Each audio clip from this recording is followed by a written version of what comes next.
Bonjour, je vous propose dans cette vidéo de travailler sur la relation de Schall. Donc, la relation de Schall s'inscrit dans le chapitre concernant les vecteurs et est une notion que l'on rencontre lorsqu'on est en classe de seconde. Avant de travailler sur une petite série d'exercices, je vais expliquer ce qu'est cette relation de Schall et mettre en évidence qu'elle est à la base de la construction des sommes de vecteurs. Donc, quels que soient les points A, B et C du plan, la relation de Schall nous dit que le vecteur AB plus le vecteur BC, c'est égal au vecteur AC. Voilà ce qu'on entend par relation de Schall. Ce qui est important dans cette relation, c'est qu'il y ait un plus entre les deux vecteurs, que l'extrémité du premier vecteur coïncide avec l'origine du deuxième vecteur. On donne souvent l'image de wagon dans un train qui se raccorde ou d'aimant, voilà. Et le vecteur résultat, est le vecteur qui part du point de départ de notre parcours et qui va rejoindre le point d'arrivée de notre parcours. Voilà, donc c'est une relation qui n'est pas bien délicate et qui va être donc à la base de la somme des vecteurs et à la base de la décomposition ou de la réduction des égalités vectorielles, enfin des relations vectorielles. Donc j'ai donné en dessous deux vecteurs U et V et je demande de tracer le vecteur U plus V, ou un représentant du vecteur U plus V. Donc en fait, ça veut dire qu'on me demande de faire un petit trajet fléché et je vais indiquer qui est ce trajet. Alors, soit je garde le vecteur U tel qu'il est, soit je le reproduis, puisqu'un vecteur, vous savez qu'on peut le déplacer n'importe où dans le plan, et bien évidemment qu'il faut conserver sa direction, son sens et sa longueur. Donc là, pour simplifier les choses, je vais reprendre le vecteur U qui est tracé ici. Donc, hop, c'est comme si, voilà, je me baladais, donc hop, je fais le tracé du vecteur U. Voilà, je suis partie de ce point-là et je suis arrivée ici. Alors, ce qui est important, c'est que là où je suis arrivée, je reste, je ne vais pas aller me déplacer ailleurs, je ne vais pas faire un saut de puce. Et donc, la relation de Schall me dit que à l'endroit où je suis arrivée, je vais venir mettre le début du vecteur que je veux ajouter. Ça veut donc dire que le vecteur V, je vais venir le reproduire à partir de l'endroit où je suis arrivée. Donc je viens reproduire mon vecteur V, voilà. Hop. Et donc ici, j'ai un représentant du vecteur V. La relation de Schall me dit le vecteur résultat, c'est-à-dire celui-ci, relie le point de départ du trajet, c'est-à-dire hop, ce point-là, au point d'arrivée du trajet, c'est-à-dire ce point-là. Donc, le vecteur résultat de mon parcours, c'est le vecteur qui rejoint ce point-là à celui-ci. Voilà. Et je vais donc venir faire la flèche ici, et voilà mon vecteur U plus V. Donc voilà comment on trace une somme vectorielle. Donc c'est juste, en fait, une petite promenade. On est parti d'ici, on est arrivé là, et puis hop, on a continué la balade, et on est arrivé ici. Et donc on a relié point de départ, point d'arrivée. Voilà ce qu'est la relation de Schall. Alors, cette relation de Schall, elle va nous permettre de travailler sur des sommes vectorielles, et je vous propose le premier exemple, le premier exercice qui est ici. Alors, ce que vous pouvez faire, c'est mettre cet exercice sur pause, le faire de votre côté et venir voir la correction. On m'indique donc que la figure qui m'est proposée représente 6 parallélogrammes isométriques, donc qui se superposent l'un sur l'autre. En utilisant les points de la figure, on me demande donc de réduire chacune des sommes vectorielles et d'écrire chacune des sommes sous forme d'un seul vecteur. Donc, je vais prendre hop, le petit a, donc vecteur AB, plus vecteur GF, plus vecteur KL. Donc là, quand je regarde cette somme vectorielle, je me rends compte que, alors ce qui est très bien, c'est qu'il y a des plus partout, donc ça va avec la relation de Schall. Par contre, je ne peux pas raccorder ces deux vecteurs, puisque je n'ai pas le même point, je ne peux pas raccorder ces deux vecteurs, et même si je changeais la place des vecteurs, je ne pourrais rien faire. Donc, je vais aller m'aider de la figure et me dire que, hop, le vecteur AB, c'est celui-ci. Le vecteur GF, c'est celui-ci. Tiens, il me faudrait un représentant de GF d'origine B. Hop, ça tombe bien, le vecteur GF, je vais pouvoir le remplacer par le vecteur BC.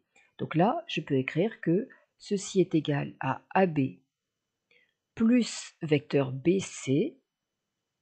Et puis on me demande d'ajouter le vecteur KL.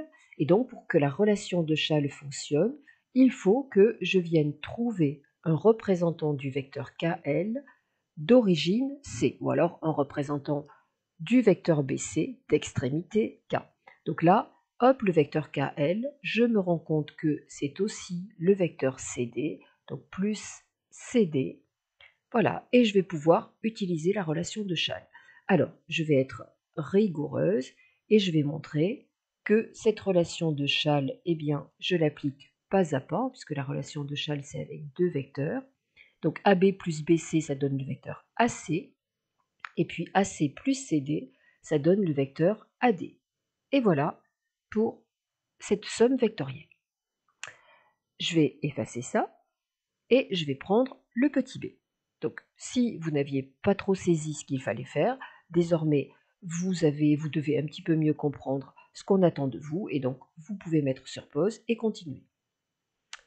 Alors, petit b, on me propose vecteur HB plus vecteur HF. Donc là, pareil, il y a un plus, c'est très bien, mais je ne vois pas ce principe d'aimant qui me permet de raccorder deux vecteurs. Alors, je vais matérialiser le vecteur HB, le voilà. Je vais matérialiser le vecteur HF. Et là, juste en matérialisant ces deux vecteurs, je me rends compte que le vecteur HF, je peux venir le remplacer par le vecteur BD. Et donc, HB plus HF, eh bien, c'est égal à HB plus BD. Et là, hop, j'ai bien la relation de Schall, puisque j'ai l'origine de mon deuxième vecteur qui est égale à l'extrémité de mon premier vecteur. Et donc ça me donne le vecteur HD. Voilà pour cette question. Hop, petit c. On me propose vecteur CB plus vecteur BG. Ah, rien qu'en réécrivant ici, je vois que déjà je peux raccorder, plus vecteur GF. Ben là, ça va être assez simple. CB plus BG, eh bien ça donne le vecteur CG. Hop, plus le vecteur GF. Et là, ça tombe bien, CG plus GF, ça donne le vecteur CF. Donc j'avais immédiatement la relation de Schall. Petit d que je peux faire ici, vecteur KI plus vecteur BD. Donc là, hop, la relation de Schall n'est pas visible pour l'instant. Je vais matérialiser mes deux vecteurs. Vecteur KI, donc vecteur KI, c'est ce vecteur-là. Vecteur BD, c'est ce vecteur-là. Voilà.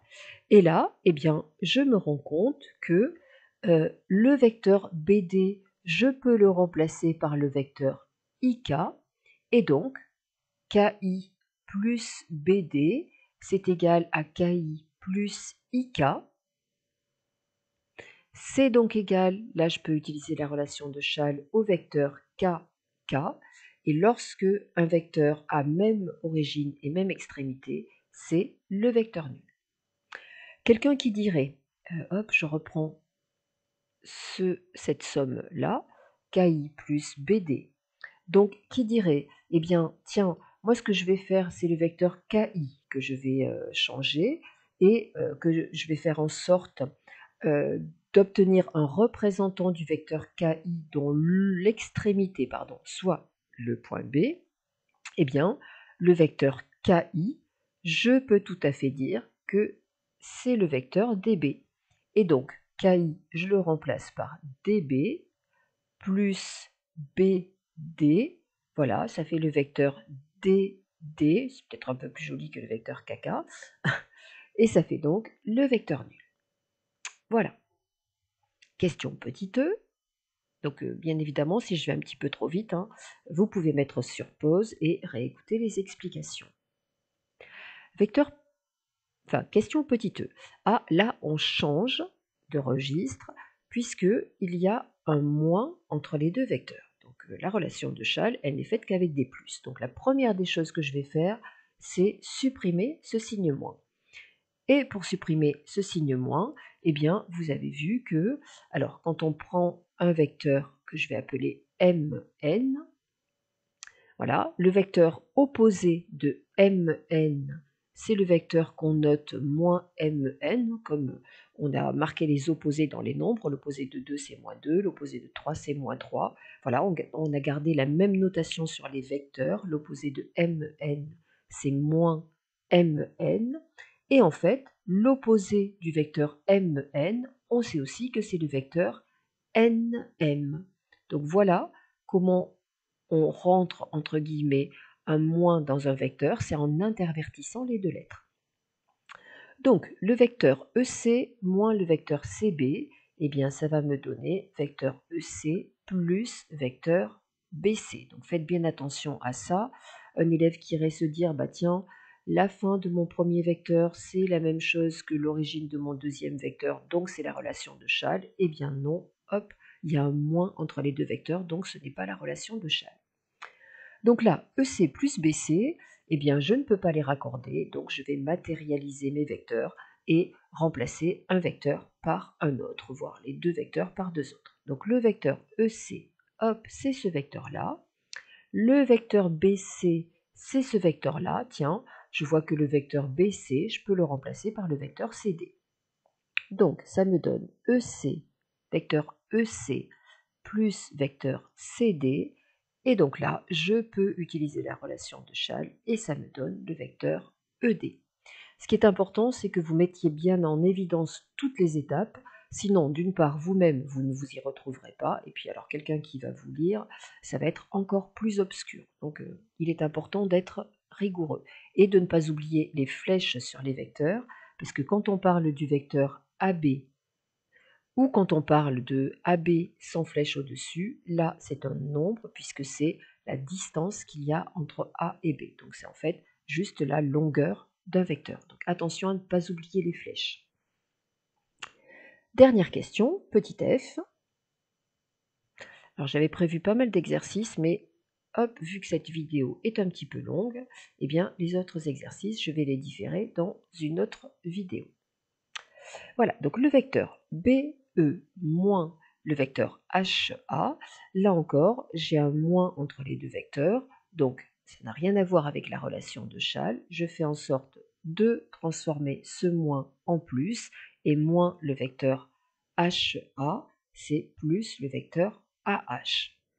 Là, je vois que je ne peux pas raccorder les deux vecteurs puisque ce point-là et ce point-là, ils n'ont rien à voir. Et même si je changeais l'ordre des vecteurs, ça ne changerait rien. Donc, je vais m'aider de la figure. Et lorsque vous n'aurez pas de figure, eh bien, il faudra s'aider des données de l'énoncé et aller voir les vecteurs que vous pouvez remplacer par d'autres vecteurs. Donc le vecteur BE, le voici. Le vecteur AH, alors le vecteur AH, le voici. Et donc là, on se rend compte que ce vecteur AH, on peut le transformer par le vecteur EL. Et donc le vecteur BE plus le vecteur AH, c'est BE plus EL. Et on a donc la relation de Schall qui fait vecteur BL. Hop, et voilà.